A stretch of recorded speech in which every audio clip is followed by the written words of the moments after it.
Assalamualaikum warahmatullahi wabarakatuh.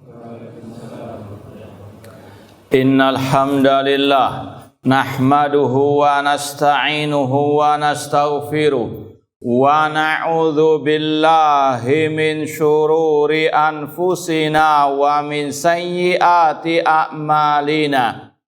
Man yahdihillahu fala mudhillalah wa man yudlil fala hadiyalah. Asyhadu an la ilaha illallah wahdahu la syarikalah wa asyhadu anna Muhammadan abduhu wa rasuluh. Ya ayyuhalladzina amanu taqullaha haqqa tuqatih wa la tamutunna illa wa antum muslimun. Ya ayyuhan nasu taqu rabbakum alladzi khalaqakum min nafsin wahidah wa khalaqa minha zawjaha wa batha minhuma rijalan katsiran wa nisaa'a wattaqullaha alladzi tasaaluna bihi wal arham innallaha kana 'alaikum raqibah. Ya ayyuhalladzina amanu taqullaha wa qulu qawlan sadida yuslih lakum a'malakum wa yaghfir lakum dhunubakum wa man yuti'illaha wa rasulahu faqad faza fawzan 'azima. Amma ba'd, fa inna asdaqal hadithi kitabullah wa khairal hadi hadi Muhammadin sallallahu alaihi wasallam wa syarrul umuri muhdatsatuha wa kulla muhdatsatin bid'ah wa kulla bid'atin dhalalah wa kulla dhalalatin finnar. Ma'asal muslimin ikhwani fillah wa akhwati, bapak-bapak, ibu-ibu, saudara-saudariku rahimani wa rahmakumullah. Alhamdulillah, segala puji bagi Allah Subhanahu wa taala yang mempertemukan kita kembali dalam kajian kitab Al-Mukhtar fi Usuli Sunnah oleh Al-Imam Ibnu Al-Banna Al-Hambali Al-Baghdadi As-Salafi rahimahullahu ta'ala. Semoga Allah Subhanahu wa ta'ala senantiasa memberikan kepada kita keistiqomahan dalam belajar akidah salaf dan berpegang teguh dengannya sampai akhir hayat kita nanti. Kita lanjutkan lagi pembahasan tentang kitab Tauhid dalam Sahih Bukhari yang dinukil oleh Imam Ibnu Al-Banna Al-Hambali Al-Baghdadi rahimahullah ta'ala, halaman 133.99. Sahih? Taib. Wa qala, Imam Al-Bukhari rahimahullah berkata, babu qaulillahi kullu syai'in halikun illa wajha. Bab tentang firman Allah, segala sesuatu akan binasa kecuali wajahnya. Ma'asal muslimin ikhwani fillah wa akhwati rahimani wa rahmakumullah, seperti yang sudah kita sampaikan pada kesempatan yang lalu di bab ke-97 yang sudah kita pelajari, beliau menyebutkan bab tentang zat Allah, sifat-sifat Allah dan nama-nama Allah. Kalau sekedar murajaah, apa poin inti yang kita sampaikan kemarin? Ada 2 poin.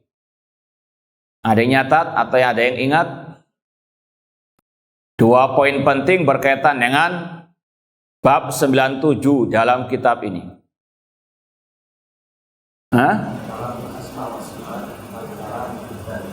Taib, al-kalam fil asma wa sifat kal kalam fi dzat.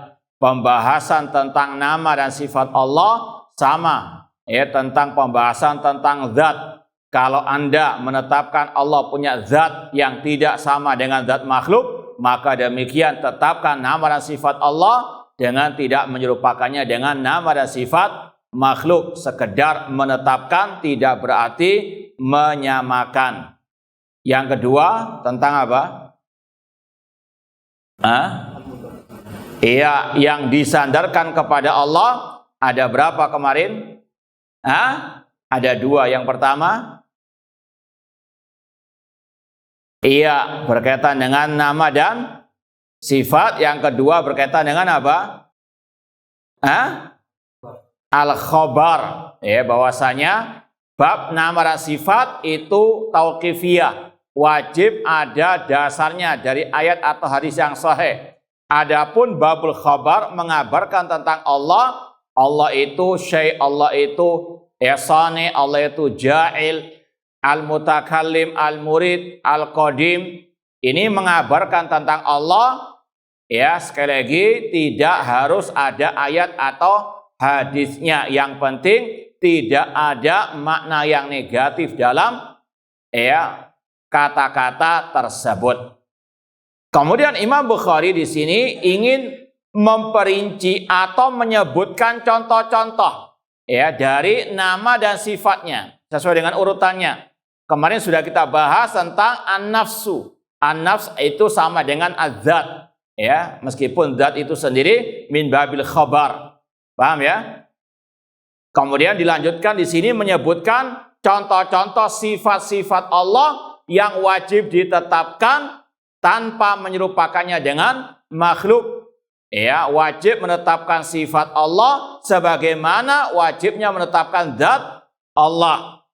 Paham? Ini sekarang sedikit diperinci. Apa contoh-contoh sifat-sifat Allah yang wajib ditetapkan dengan tidak menyamakannya dengan makhluk? Kalau Anda menetapkan zat Allah, wajib Anda menetapkan sifat Allah, karena sifat tidak terlepas dari apa? Az-zat. Zat pasti ada apa? Sifat. Contoh di sini sifat al-wajah, sifat wajah bagi Allah Subhanahu wa ta'ala.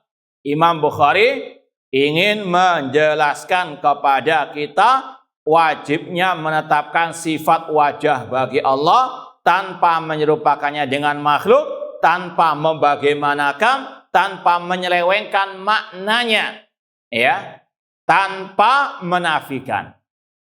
Untuk lebih jelas lagi, kita mau bacakan ucapan Al-Imam Ibnu Khuzaimah, Imamul A'immah, yang sudah kita sering sampaikan, namun sekedar mimbabi wa dzakir fa inna dzikra tanfa'ul mu'minin, tentang penjelasan sifat wajah bagi Allah Subhanahu wa ta'ala.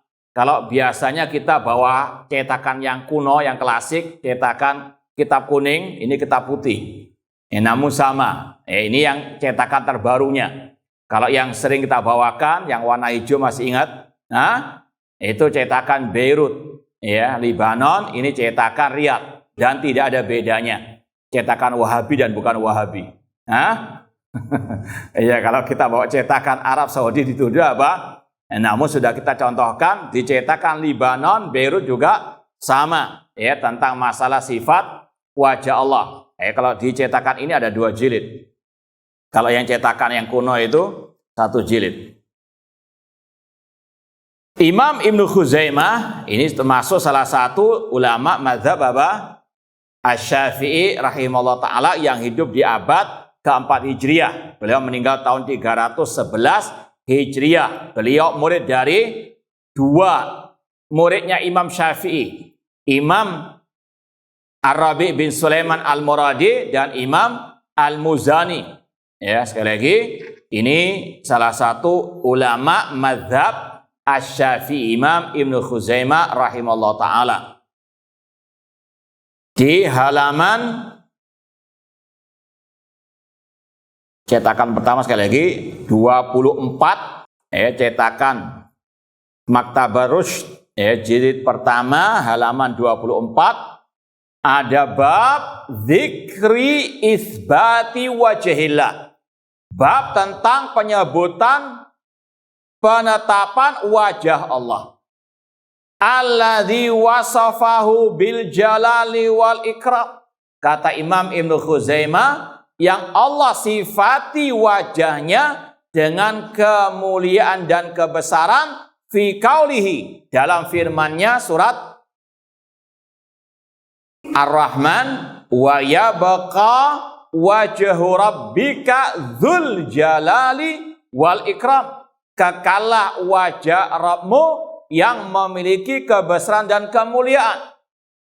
Kata Imam Ibnu Khuzaimah lagi, wa nafa'anhul halak idza ahlakallahu ma qad qada 'alil al-halak. Allah menafikan dari wajahnya kebinasaan apabila Allah membinasakan semua makhluk yang Allah takdirkan kebinasaannya. Mimma qad khalaqahullah lil fana la lil baqa, yang Allah telah takdirkan ciptakan untuk binasa bukan untuk kekal abadi. Jalla Rabbuna an yahlika syai'un minhu, maha suci Allah dari ketiadaan kebinasaan sesuatu dari dirinya. Mimma huwa min sifati dzati, yang merupakan sifat zat Allah Subhanahu wa taala. Di sini Imam Ibnu Khuzaimah rahimahullah ingin menyampaikan yang pertama tadi, ya, sifat wajah bagi Allah itu wajib ditetapkan dan Allah menafikan kebinasaan dari wajahnya tersebut. Kemudian ada penjelasan yang lebih luas lagi, bahwasanya kata beliau yang dibinasakan yang memang Allah takdirkan untuk apa? Binasa. Ini untuk membantah kelompok Al-Jahmiyah yang mengatakan surga dan neraka juga apa? Binasa, akan hilang. Padahal Allah Subhanahu wa taala mengekalkan surga dan neraka. Ini karena mereka kelompok Jahmiyah pakai dalil ayat ini, semua Allah binasakan kecuali wajahnya. Berarti apa? Surga neraka juga kata mereka binasa. Tidak, ya. Yang dimaksud dengan ayat ini, kullu man 'alaiha fan, setiap yang di atas muka bumi pasti binasa, yaitu yang memang ditakdirkan untuk apa? Binasa. Adapun yang Allah tidak takdirkan, tidak akan binasa, seperti surga neraka, para bidadari di surga, demikian pula ya sebagian makhluk-makhluk Allah yang lain. Kemudian kata Imam Ibnu Khuzaimah rahimahullah, qala Allah azza wa jalla wa yabqa wajhu rabbika dzul jalali wal ikram wa qala kullu syai'in halikun illa wajha. Ini dalil yang dibawakan oleh Imam Ibnu Khuzaimah yang kedua yang kita baca tadi dari ucapan Imam Al-Bukhari rahimahullah ta'ala yang juga sama membawakan ayat ini. Kemudian dibawakan dalil-dalil yang lainnya. Wasbir nafsaka ma'alladina yad'una rabbahum bil ghadati wal ashi yuriduna wajha walillahil masyriqu wal maghrib fa aina ma tuwallu fa thamma wajhullah. Itu ada penetapan wajah Allah. Kemudian kata Imam Ibnu Khuzaimah rahimahullah, fa asbatallahu li nafsihi wajhan wasafahu bil jalali wal ikram. Allah menetapkan bagi dirinya sifat wajah yang disifati dengan kemuliaan dan kebesaran. Wa hakama liwajhi bil baqa wa nafa'a al halaka anhu. Allah menghukumi wajahnya kekal abadi dan menafikan darinya kebinasaan. Kemudian ini yang sering kita sampaikan juga, kaidah salafus saleh ahlus sunnah wal jamaah sepanjang masa tentang definisi tauhid asma wa sifat. Kata beliau, fanahnu wa jami'u ulama'ina min ahlil Hijaz wa Tihama wal Yaman wal Iraq wa Syam wa Misra madhabuna anna nuthbitu lillah ma athbatahu Allah li nafsihi. Kami dan semua para ulama-ulama kami, di antaranya tadi murid-muridnya Imam Asy-Syafi'i rahimallahu ta'ala, Ar-Rabi' bin Sulaiman Al-Muradi, Imam Al-Muzani, dan yang lainnya. Kami dan para guru-guru kami, para ulama-ulama kami, baik yang di Hijaz, Mekah, Madinah, Watihama, Yaman, Irak, Syam, Mesir, madhab kami adalah kami menetapkan bagi Allah apa yang ditetapkan oleh Allah bagi dirinya. Di antaranya tadi sifat wajah. Nuqirru bidzalik bi alsinatina. Kita mengikrarkan dengan lisan-lisan kita. Wa nusaddiqu dzalika bi qulubina, dan kita benarkan dengan hati kami. Min ghairi an nusabbiha wajha khaliqina bi wajhi ahadin minal makhluqin. Tanpa kita menyerupakan wajah pencipta kita dengan wajah satupun dari makhluknya. Ini akidah dan kaidah ahli sunnah, tetapkan tanpa menyerupakan. Ya, sekali lagi, ini bukan karangan Wahabi ini. Ini jauh sebelum apa? Wahabi. Dan sekali lagi, ya, kitab ini sudah kita sampaikan, cetakannya banyak. Ya, antara yang dicetak di negeri mereka katanya Wahabi dan yang lainnya sama saja. Ya. Azza Rabbuna an yushbihal makhluqin. Maha suci Allah dari menyerupai makhluknya. Wa jalla Rabbuna an maqalatil mu'attilin. Dan maha suci, maha tinggi Allah Subhanahu wa taala dari ucapan orang-orang yang mengingkari sifat Allah. Beliau di sini ingin membantah kelompok musyabbiha yang menyerupakan sifat Allah dengan sifat makhluk dan membantah kelompok yang mengingkari. Ahlussunnah pertengahan, menetapkan tanpa menyerupakan, mensucikan tanpa menafikan. Sebagaimana firman Allah, laisa kamitslihi syai'un wa huwas samiul basir. Tidak ada sesuatu yang serupa dengan Allah dan Dia Maha mendengar lagi Maha melihat. Laisa kamitslihi syai', tidak ada sesuatu yang serupa dengan Allah, itu mensucikan namun tanpa menafikan. Karena Allah melanjutkan wa huwas samiul al-basir, menetapkan namun tanpa apa? Menyerupakan. Tetapkan tanpa menyerupakan. Ini akidah dan kaidah ahli sunnah sepanjang masa. Wa azza an yakuna adaman. Maha tinggi Allah dari ketidakadaan. Kalau dikatakan Allah nggak punya sifat, itu sama saja dengan mengatakan Allah tidak ada. Kenapa demikian? Karena tidak ada sesuatu yang ada wujudnya kecuali pasti punya sifat. Minimal sifat apa? Wujud. Ya, kalau dikatakan Allah nggak punya sifat, sama saja dengan mengatakan Allah nggak ada. Ini kata sebagian ulama salaf dahulu, orang yang mengatakan Allah nggak punya sifat, itu sama saja dengan ada orang mengatakan di rumah saya ada pohon kurma. Ketika ditanya apakah pohon kurmamu ada buahnya, dia mengatakan tidak ada.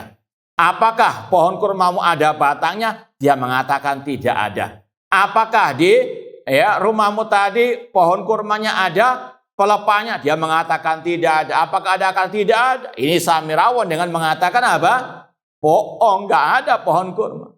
Paham? Demikian pula yang mengingkari sifat-sifat Allah sama dengan mengatakan pada hakikatnya Allah tidak ada. Makanya Imam Ibnu Qayyim rahimahullah mengatakan al-musyabbih ya'budu sonaman. Orang yang menyerupakan Allah dengan makhluk sama dengan dia menyembah berhala. Karena seolah-olah menyamakan Allah dengan makhluk tadi. Wal mu'attil ya'budu adaman. Sedangkan yang mengingkari sifat Allah seolah-olah dia menyembah sesuatu yang tidak ada. Kama qalahul mubtilun li'anna ma la sifata lahu adamun. Kata Imam Ibnu Khuzaimah rahimahullah, apa yang tidak punya sifat berarti tidak ada. Ta'ala Allah amma yaqulu al-jahmiyun alladzina yunkiruna sifati khaliqina alladzi wasafa biha nafsahu fi muhkami tanzilihi. Maha tinggi Allah dari apa yang diucapkan kelompok Jahmiyah yang mengingkari sifat-sifat Allah yang Allah sifatkan dirinya dengannya di dalam kitabnya wa ala lisan nabihi, dan yang diucapkan oleh nabinya Muhammad sallallahu alaihi wasallam. Kemudian beliau membawakan beberapa dalil lagi tentang sifat wajah Allah. Ditambah lagi beliau menyebutkan bab zikril bayan min akhbarin Nabi al-Mustafa sallallahu alaihi wasallam fi isbatil wajah. Bab disebutkan dalil-dalil hadis-hadis Nabi sallallahu alaihi wasallam tentang penetapan wajah Allah. Sekali lagi ini yang diajarkan oleh para ulama-ulama salaf, menetapkan semua sifat Allah yang ada tercantum dalam Al-Quran atau hadis Rasulullah sallallahu alaihi wasallam. Adapun sifat wajah dalilnya dari ayat dan juga dari apa? Al-hadis. Kemudian kata beliau, tabarakat asma'uhu muwafiqatan lima talawna minat tanzil. Dan apa yang Rasul sebutkan dalam Al-hadis itu sama dengan yang disebutkan di dalam Al-Quran tentang sifat wajah Allah Subhanahu wa ta'ala. Di antaranya sama hadisnya yang dibawakan oleh Imam Ibnu Khuzaimah di sini sama dengan yang dibawakan oleh Imam Al-Bukhari rahimahullah kita baca yang di kitab Al-Mukhtar. Wa rawa an Jabir. Imam Bukhari meriwayatkan dari Jabir bin Abdullah, beliau berkata, lamma nazalat hadil ayah, ketika turun ayat qul huwal qadiru ala ayyab'atsa 'alaikum adzaban min fawqikum, katakan wahai Nabi Muhammad, dia Allah Maha Kuasa untuk mengutus atas kalian, menimpakan atas kalian azab dari atas kalian.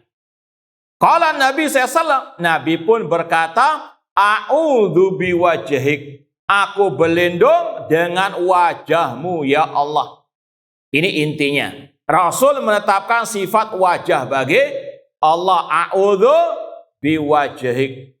Ahlus sunnah dan juga seperti yang dijelaskan Imam Bukhari dan juga Imam Ibnu Khuzaimah tadi, inilah akidah Ahlus sunnah yang sejati, menetapkan sifat wajah bagi Allah sesuai dengan apa? Kebesarannya, tidak boleh diserupakan dengan wajah makhluk.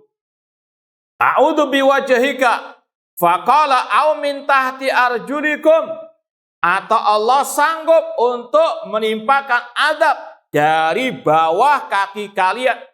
Qala Nabi SAW, a'udzu biwajhik, Rasul pun berlindung kepada Allah. Ya, a'udzu biwajhik, aku berlindung dengan wajahmu ya Allah. Ini juga sama, penetapan sifat wajah bagi Allah. Imam Bukhari tidak mentakwilkan ya wajah dengan misalnya zat atau yang semisal dengannya, sebagaimana kelompok ahlul bid'ah yang menafikan sifat wajah dan memalingkannya kepada makna yang lain. Qala au yalbisakum syi'a, atau Allah menimpakan atas kalian perpecahan. Faqala Nabi SAW, Nabi mengatakan aisar, ini yang lebih ringan azabnya. Intinya sama dengan ayat tadi. Imam Bukhari ingin menetapkan sifat wajah bagi Allah yang sekali lagi tidak serupa dengan wajah makhluk. Persamaan dalam kata, tidak mengharuskan persamaan dalam apa? Hakikatnya. Ya, di antara makhluk saja mereka apa? Ya, wajahnya berbeda-beda. Wajah semut apakah sama dengan wajah gajah? Tidak ada apa? Kelaziman. Ini antara makhluk, apalagi antara khalik dengan apa? Makhluk. Maka sekedar menetapkan bukan berarti apa? Menyerupakan. Dan ini yang sudah dijelaskan oleh Imam Ibnu Khuzaimah tadi. Bahwasanya Ahlus sunnah, para guru-guru beliau, para ulama-ulama, yaitu utama tadi dari mazhab Asy-Syafi'i rahimahumullah ta'ala, mereka menetapkan sifat wajah bagi Allah dan sifat-sifat yang lain yang Allah tetapkan bagi dirinya di dalam Al-Quran tanpa menyerupakan. Tetapkan tanpa menyerupakan. Kemudian ma'asal muslimin ikhwani fillah wa akhwati rahimani wa rahmakumullah, kalau mungkin ya ada sebagian dari salaf atau ulama ketika misalnya menafsirkan, menjelaskan kata-kata wajah, misal dalam riwayat yang lain, hadis innaka lan tunfiqa nafaqatan tabtaghi biha wajh Allah illa ujirta 'alaiha hatta luqma alati tadawha fi imra'atika. Misalnya hadis ini, Rasul mengatakan seandainya engkau wahai para suami ya menginfakkan hartamu kepada keluargamu dengan mengharap wajah Allah, tabtaghi biha wajah Allah, melainkan engkau akan diberikan pahala atasnya sampai suapan nasi yang engkau berikan kepada istrimu. Kata-kata tabtaghi wajah Allah maknanya apa? Ikhlas karena Allah. Kalau ditafsirkan mengharap wajah Allah artinya ikhlas karena Allah, bukan berarti mentakwilkan. Paham? Ya, kecuali yang tidak mau menetapkan sifat apa? Wajah Allah. Makanya sebagian ulama mengatakan, sebagian salaf terkadang mentafsirkan itu bil lazim, dengan kelazimannya, tapi tanpa menafikan sifat Allah tersebut. Paham ya? Paham enggak? Ya, nanti insyaallah akan ada contoh-contoh berikutnya. Intinya Ahlus Sunnah, ya, sebagaimana Imam Bukhari contohnya, Imam Ibnu Khuzaimah dan yang lainnya, mereka menetapkan sifat wajah bagi Allah sesuai kebesarannya, tidak serupa dengan wajah makhluk, tidak boleh dibayang-bayangkan, tidak boleh diselewengkan maknanya, ya, tidak boleh dinafikan, tetapkan apa adanya. Dan Imam Ibnu Khuzaimah menambahkan, ya, dalam kitabnya ini riwayat-riwayat yang disebut di situ sifat wajah Allah. Di antaranya doa Rasulullah SAW yang sangat agung sekali, yang ada kata-kata wajah Allah. Ada yang ingat? Nah, Taib Hasan kata Rasulullah SAW dalam potongan doa, as'aluka ladzatan nazar ila wajhik. Ya Allah, aku memohon kepadamu kelezatan melihat ke wajahmu al-karim yang mulia. Rasul menetapkan, ini salah satu apa? Bahkan nikmat yang paling agung di surga, melihat kepada wajah Allah Subhanahu wa taala. Ini juga dibawakan oleh Imam Ibnu Khuzaimah Asy-Syafi'i rahimahullah taala, dan beliau memberikan komentar penjelasan yang sangat bagus sekali. Setelah membawakan doa tadi, beliau mengatakan qala Abu Bakar. Abu Bakar di sini siapa?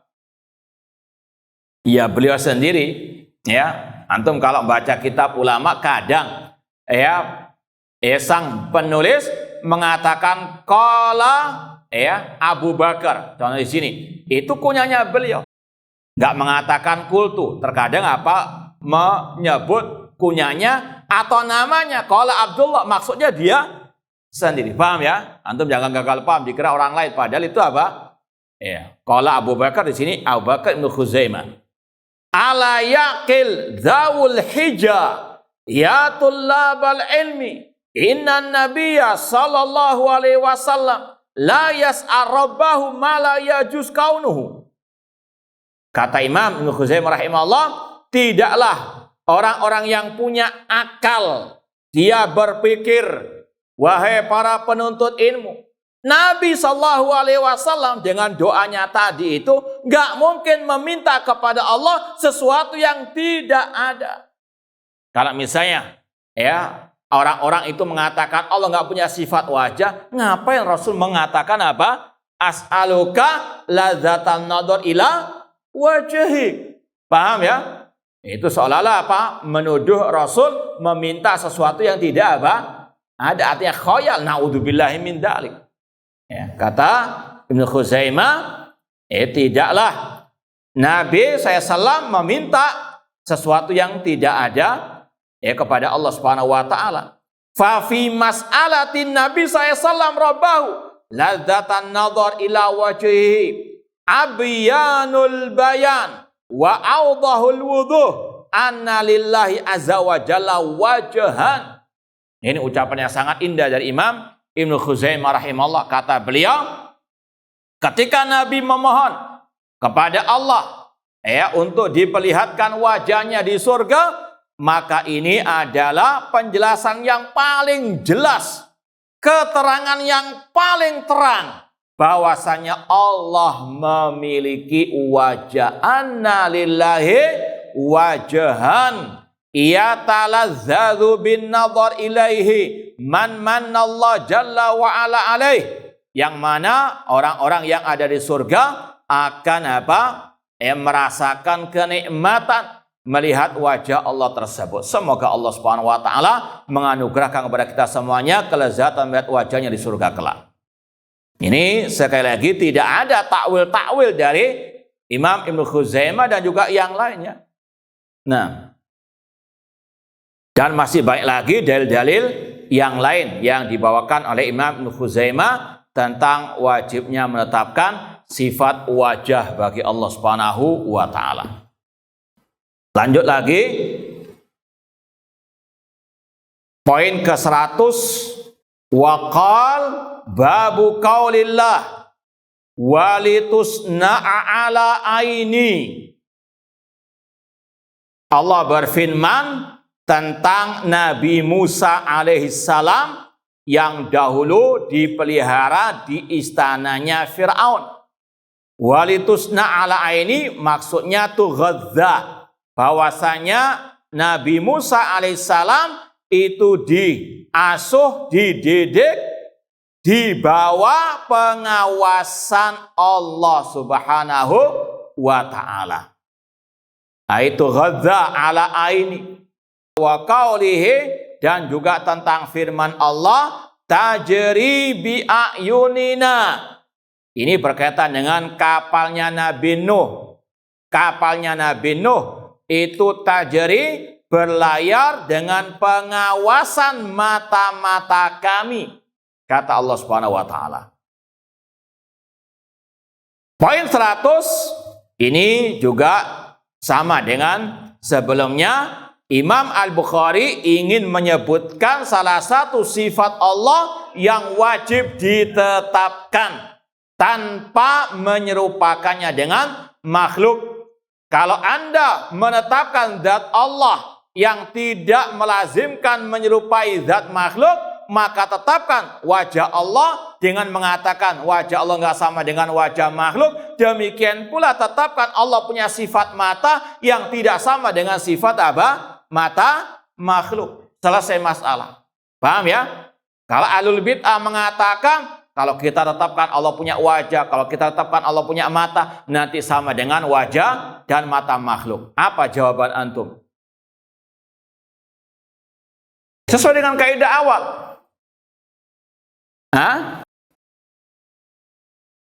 Baik, ya. Ingat, makanya kita ulang tadi kaidahnya, sampaikan kepada orang yang mengingkari sifat wajah dan sifat mata bagi Allah, apakah ente menetapkan zat Allah? Kalau dia mengatakan tidak, selesai masalah. Berarti dia apa? Ateis. Paham? Kalau dia mengatakan iya, saya meyakini, mengimani Allah punya zat, kita katakan bukankah makhluk punya zat? Maka dia akan mengatakan apa? Zat Allah beda dengan zat makhluk. Maka kita katakan demikian pula wajah Allah, mata Allah tidak sama dengan mata dan wajah apa? Makhluk. Karena sifat mengikuti apa? Yang disifati. Al-kalam fi sifat kal-kalam fi zat. Pembahasan masalah sifat Allah sama dengan pembahasan masalah apa? Zat Allah. Zat Allah nggak sama dengan zat makhluk. Demikian pula sifat Allah nggak sama dengan sifat apa? Makhluk. Paham ya? Kalau mereka mengatakan, oh enggak bisa, berarti mencela-menceli. Paham? Menetapkan zat yang tidak sama dengan zat makhluk, namun apa? Ngeyel, tidak mau menetapkan sifat Allah Subhanahu wa ta'ala. Padahal sifat itu apa? Mengikuti yang disifati. Di sini juga sekali lagi, Imam Bukhari ingin mencontohkan salah satu sifat Allah yang wajib ditetapkan. Sebagaimana kita menetapkan zat Allah, yaitu sifat mata bagi Allah Subhanahu wa ta'ala. Itu yang paling inti. Ya, walitusna ala aini tajri bi ayunina. Kemudian dalam pembahasan ini ada tadi yang kita isyaratkan. Mungkin kalau antum melewati tafsir sebagian ulama, mereka ada yang mengatakan tajri bi ayunina ay bimar aminna. Kapalnya Nabi Nuh berlayar dengan apa? Pengawasan kami, penglihatan kami. Kalau dia mengatakan itu salaf mentakwil. Paham? Kata-kata apa? Mentafsirkan bimar'a minna.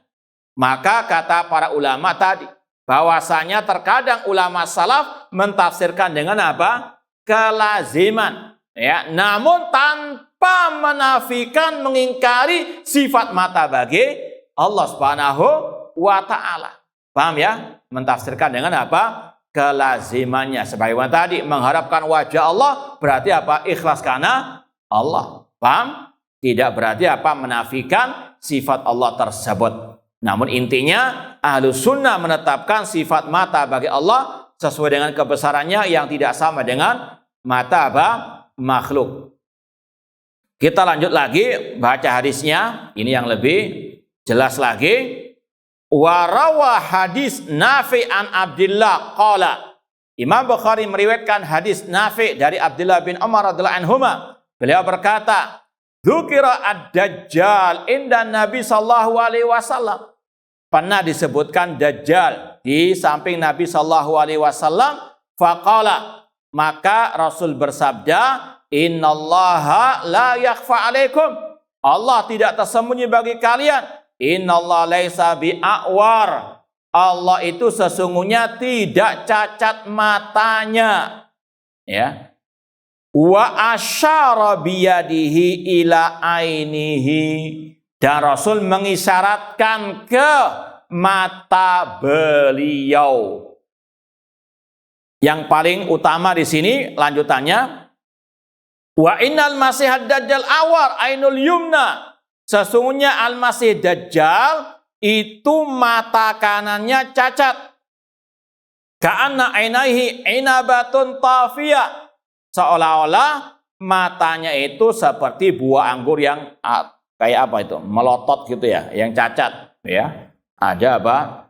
Ya kelihatan nongol matanya itu. Nah, ini salah satu sifatnya ad-dajjal. Allah Subhanahu wa taala laisa bi'awar.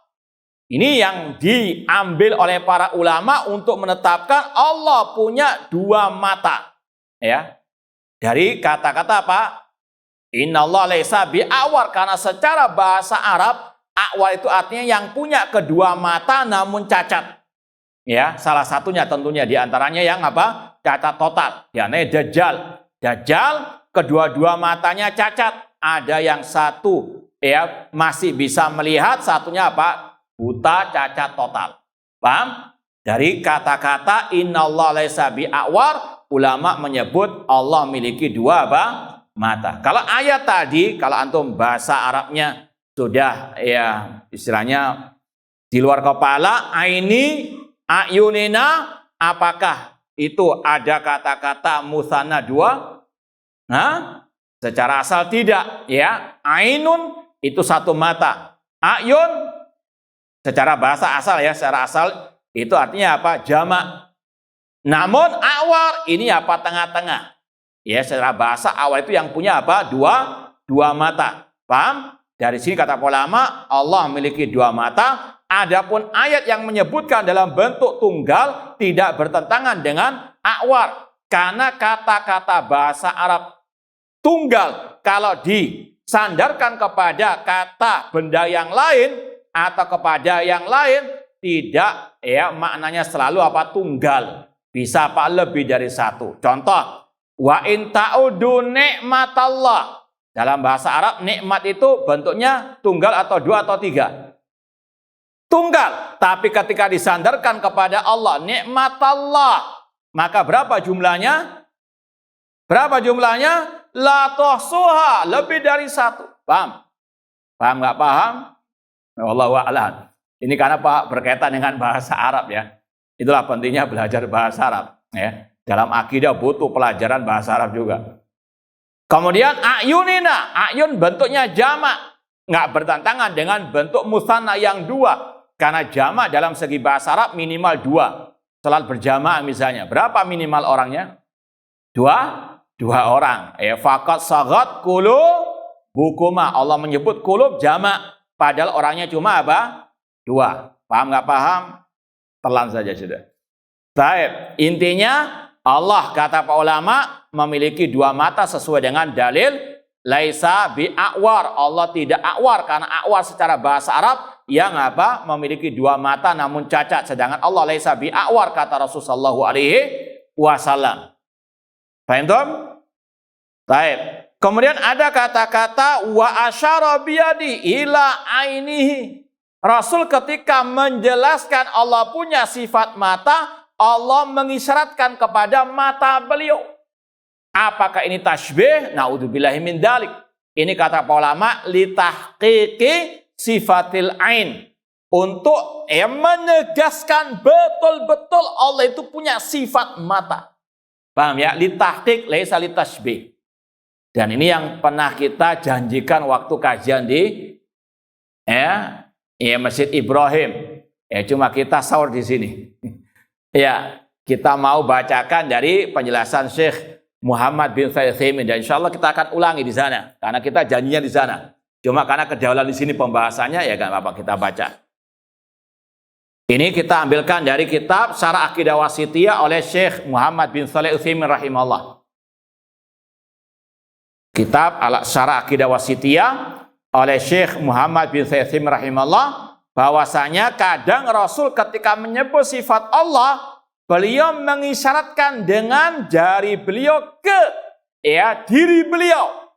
Paham? Nah, ini kita sampaikan dan ini juga dibawakan oleh Imam Ibnu Khuzaimah dalam kitab At-Tauhid yang insya Allah akan kita lewati. Pembahasannya yaitu dalam sifat As-Sami' wal Basir. Ya, Allah berfirman, "Innallaha kana sami'an basira." Qara'a Abu Hurairah hadil ayat. Abu Hurairah pernah membacakan ayat ini, wa qala, dan beliau berkata, "Inna Rasul sallallahu wado'a ibhamahu wa sababatahu ala ainihi wa udunihi." Ketika Rasul menyebutkan dua nama Allah, dua sifat Allah, pendengaran dan penglihatan, beliau meletakkan ibham. Dari apa? Apa ini? Jempol ya. Wa sababatahu, jadi telunjuk beliau kepada apa? Mata dan telinga beliau. Paham? Kalau tadi ketika Rasul menyebutkan sifat mata bagi Allah, beliau mengisyaratkan kepada apa? Mata beliau. Maka ini penjelasan Syekh Muhammad bin Shalih dan juga ulama-ulama yang lain. Kata Syekh, wal murad bihadal wada' tahqiqus sama' wal basar. Rasul ketika mengisyaratkan dengan jari beliau hanya sekedar untuk menegaskan betul-betul Allah punya sifat pendengaran dan penglihatan. La isbatal ain wal udhun fa inna thubutal ain ja'at fi adillatin ukhra. Bukan untuk menyebutkan, kalau dalam hadis tadi, bukan untuk menunjukkan mata ataupun telinga. Paham ya? Karena kalau mau dibahas lebih dalam lagi, Ahlussunnah menetapkan yang ada dalilnya. Sifat mata ya ada, namun telinga tidak apa? Ada. Jangan melazimkan. Kan punya pendengaran. Tidak ada kelaziman seperti itu bagi Allah Subhanahu wa ta'ala. Kita ini masalah gaib, sebagaimana dari awal kaidahnya, nama dan sifat Allah tidak boleh ditetapkan kecuali berdasarkan apa? Dalil ayat atau hadis. Kalau mata ada, tadi hadisnya, ayatnya. Sedangkan sifat telinga bagi Allah, paham? Nah, insyaallah kita lanjutkan ba'dal adzan. Baik, kita lanjutkan pembahasan dari ucapan Syekh Muhammad bin Shalih Al-Utsaimin rahimahullah dalam Syarah Aqidah Wasithiyah, kalau dicetakan ana halaman 172 sampai 173, tentang firman Allah, "Innallaha kana sami'an basira." Qara Abu Hurairah hadil ayat. Abu Hurairah pernah membacakan ayat tadi dan beliau berkata, Rasul SAW meletakkan jempol dan jari telunjuk beliau ke mata dan ke telinga beliau. Dan itu kata Syekh, litahqiqis sama' wal basar, hanya untuk menegaskan betul-betul Allah punya sifat pendengaran dan penglihatan. La isbatal ain wal udun, bukan untuk menetapkan mata dan telinga. Fa inna thubutal ain ja'at fi adillatin ukhra. Adapun masalah penetapan sifat mata itu datang dalam hadis-hadis riwayat-riwayat yang lainnya.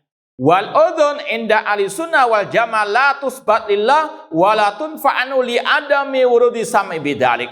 Adapun telinga menurut ahli sunnah tidak ditetapkan dan juga tidak ditiadakan dari Allah karena tidak ada nasnya. Tidak ditetapkan dan juga tidak apa? Dinafikan. Kita diam kapan Al-Quran dan sunnah itu apa?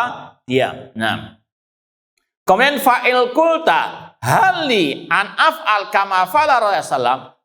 Kalau ada yang bertanya, apakah boleh kita melakukan apa yang dilakukan Rasul ketika melewati hadis tadi, pembahasan sami'an basirah, kemudian kita meletakkan dua jari kita seperti Rasul tadi? Fal jawab, kata Syekh Muhammad bin Shalih Al-Utsaimin, minal ulama man qala na'am. Kata sebagai ulama, iya boleh. If'al kama fa'ala Rasul. Perbuat seperti yang Rasul perbuat. Lasta ahdalil khalqi min Rasul sallallahu. Karena engkau tidaklah lebih memberikan petunjuk kepada makhluk daripada Rasul sallallahu alaihi wasallam. walasta asyadda taharuzan min an yudhafa ila Allah ma la yaliqu bi min Rasul sallallahu. Engkau tidaklah lebih berhati-hati daripada Rasul sallallahu alaihi wasallam untuk disandarkan kepada Allah apa yang tidak layak baginya. Ini pendapat yang pertama. Silakan perbuat ya sebagaimana yang Rasul apa? Perbuat. Wa minhum man qala, namun sebagian ulama yang lain mengatakan la hajata ila antaf al madumna na'lam annal maksud huwa tahqiq. Tidak ada ya kebutuhan untuk engkau melakukan hal seperti tadi karena intinya tadi hanya untuk menegaskan Allah punya sifat pendengaran, penglihatan. Fahadir isyarah idan ghairu maksuda binafsiha. Karena Rasul ketika memberikan isyarat tersebut bukan tujuan utamanya ya untuk apa mengarah ke mata dan telinga, namun sekedar untuk menegaskan Allah punya sifat as-sama wal basar. Innama hiya maksuda li ghairiha. Itu maksudnya tadi. Wa hina idzin la haja ila antusyir. Maka kesimpulan pendapat yang kedua tidak ada kebutuhan untuk memberikan isyarat. La siyama idza kana yukhsha min hadhil isyarah tawahumul insan at-tamtsil. Terlebih kalau dikhawatirkan orang-orang yang melihatnya akan mengira Anda itu menyerupakan Allah dengan apa? Makhluk. Khatibun nas biqadri ukulihim, berbicara dengan manusia sesuai dengan apa? Kemampuan akal mereka. Kama law kana amamaka ama minal khalq la yafhamuna syai'a lama yanbaghi. Terutama kalau di hadapan Anda orang-orang awam yang tidak paham akan hal ini, ya fahada yang bagi taharus minhu, maka ini wajib untuk betul-betul apa dijauhi. Namun kesimpulannya walikulli maqamin maqal, ya setiap kondisi itu ada apa ya ucapan pendapat yang wajib untuk apa disesuaikan. Maka kalau misalnya tadi di hadapan ya seperti antum insya Allah sudah paham bahwasanya kita tadi memberikan isyarat untuk apa ya menjelaskan apa yang disampaikan oleh Syekh Muhammad bin Shalih Al Utsaimin rahimahullah taala. Namun antum kalau ketika khutbah Jumat misalnya ya banyak orang-orang awam, hati-hati, paham? Kecuali kalau di pondok pesantren beda lagi. Ini mirip dengan pembahasan ya membaca qiraah sab'ah yang sudah pernah kita sampaikan. Ya lulusan Jami'ah Islamiyah kuliah Quran, hafal qiraah sab'ah. Ya, ketika jadi imam dibaca semua qiraah sab'ah. Kalau di pondok pesantren, insya Allah apa sudah dimaklumi dia ahli apa Quran. Namun di hadapan orang umum ini berbahaya. Bisa jadi apa? Oh ini Wahabi ngarang apa? Ayat baru, berbahaya. Paham? Di kulli maqamin maqal. Dan ini juga sebagai jawaban atas pertanyaan yang dulu itu di Ibrahim. Bahwasanya kalau ya ada yang mengatakan ana kalau membahas masalah tangan Allah atau jari-jari Allah ana memberikan istilahnya apa? Isyarat, maka sekali lagi kalau manhaj ana pribadi, kalau yang sering ikut kajian ana, kita berusaha sekuat tenaga untuk tidak apa? Bergerak sama sekali. Ya, kita usahakan apa? Tangan untuk apa? Di bawah. Itu kalau antum perhatikan terus. Tapi seandainya itu terjadi, maka seperti antum ya perhatikan tangan anak kalau ngajar terkadang apa? Itu bukan apa? Ta'ammudan, bukan suatu kesengajaan. Paham dong? Kalaupun itu terjadi, sekali lagi itu di luar apa? Cuma manhaj kita tadi mengikuti apa yang dikatakan oleh para al-ulama, di antaranya tadi tidak ada kebutuhan untuk melakukan hal tersebut, namun likulli maqamin maqal. Paham dong? Kita lanjutkan satu hadis lagi ya yang disampaikan oleh Imam Al-Bukhari rahimahullah taala dalam bab penetapan sifat mata bagi Allah. Wa hadisu Anas anin Nabi sallallahu alaihi wasallam ma ba'atsallahu min nabiyyin illa andzara qaumahu al-awar al-kadzdzab. Tidaklah Allah mengutus seorang nabi kecuali dia seorang nabi tersebut memperingatkan kaumnya dari Dajjal al-A'war yang apa? Cacat kedua matanya, al-kadzdzab yang sangat berdusta karena dia mengaku sebagai Allah Rabbul Alamin. Innau a'war, sesungguhnya Dajjal itu a'war, cacat matanya. Wa inna rabbakum laisa bi'awar, sesungguhnya Rabb kalian tidak a'war, tidak cacat matanya. Ini sekali lagi dalil tentang penetapan sifat mata bagi Allah Subhanahu wa ta'ala. Dan dari sini kata para ulama, kalau Anda mau selamat dari fitnahnya Dajjal, belajar akidah sahihah. Karena ini berkaitan dengan pembahasan apa? Tauhid asma wa sifat. Ketika Dajjal muncul membawa berbagai macam kesaktian, ketika Anda melihat matanya cacat, berarti dia bukan apa? Rabbul Alamin. Meskipun dia menunjukkan kesaktian yang luar biasa, bisa menumbuhkan tumbuh-tumbuhan seperti dalam hadis yang sahih, bahkan bisa menghidupkan orang yang mati dengan seizin dari Allah. Namun ketika Anda tahu sifat Allah itu maha sempurna, di antaranya apa? Sifat mata, maka tidak akan mungkin orang yang paham akidah sahihah terkena fitnah apa? Ad-Dajjal. Ini di antara apa? Kiat menyelamatkan diri dari fitnah Dajjal, paham al-aqidah yang sahihah, terutama tentang tauhid asma wa sifat. Maktubun bain anai kafirun, dan Dajjal itu di antara kedua matanya tertulis kafir. Sekilas masalah Dajjal, ada dua kelompok sesat. Ada yang mengingkari wujudnya Dajjal, hanya mengatakan itu sekedar lambang munculnya banyak kejahatan. Ini sesat. Sedangkan Rasul mengatakan Dajjal itu ada wujudnya seperti manusia, cuma ada banyak kelebihan-kelebihan yang Allah berikan untuk menguji manusia. Siapa yang beriman kepada Allah dan siapa yang beriman kepada Dajjal. Ini kelompok yang sesat mengingkari wujudnya Dajjal. Yang kedua, kelompok yang lebay tentang Dajjal. Dajjal itu asalnya Samiri, atau mungkin seperti pada waktu kasus corona kemarin, bahwasanya virus corona itu tentaranya Dajjal. Dari mana? Itu yang menyebarkan juga Dajjal juga. Paham? Ini karena apa? Dari mana dia tahu? Paham ya? Dan pasti banyak lagi khoyal-khoyal orang-orang tersebut. Ustadz-ustadz yang halu. Bahkan apa Imam Mahdinya pun katanya sudah muncul. Dari mana? Saya di SMS sama teman dari sana. Na'udzubillah min dzalik. Wallahu a'lam. Aqul qouli hadza wa akhiru da'wana anil hamdulillahi rabbil alamin. Wassalamualaikum warahmatullahi wabarakatuh.